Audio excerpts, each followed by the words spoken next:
Nous devons aider le continent africain. To live with us, the European dream. Good friend of Taiwan. Europe 1, bonjour. La revue de presse internationale sur Europe 1. Nous sommes d'abord en Argentine. Bonjour Flora Genoux. Bonjour. Vous êtes à Buenos Aires pour Europe 1. Qu'est-ce qui fait les gros titres, Flora, des journaux argentins ? Eh bien, l'investiture du président argentin Javier Milei a officiellement pris ses fonctions dimanche 10 décembre. Une investiture à l'américaine, remarque Infobae. L'ultralibéral s'est exprimé sur le parvis du Congrès face à la foule. Un discours marqué par l'annonce d'un choc d'austérité injuste et pas nécessaire, s'indigne le quotidien de gauche Página 12.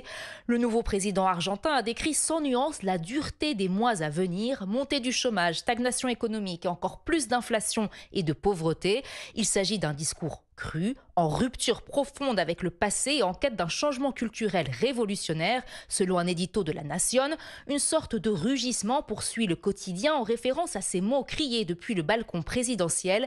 Vive la liberté, bordel, le slogan de toute sa campagne. Nous sommes aussi en Irlande ce matin avec vous, Clémence Pénard. Vous êtes à Dublin pour Europe 1, à la une de la presse irlandaise. Eh bien, le manque d'hébergement d'urgence et certains demandeurs d'asile vont être contraints de dormir dehors alors que les températures dégringolent.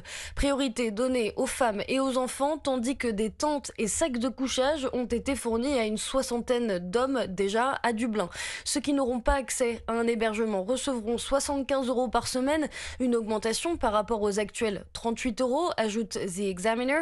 The Irish Independent craint également que ces ressortissants étrangers vulnérables deviennent des cibles à la lumière des émeutes d'il y a 2 semaines déclenchées par des groupes anti-immigration.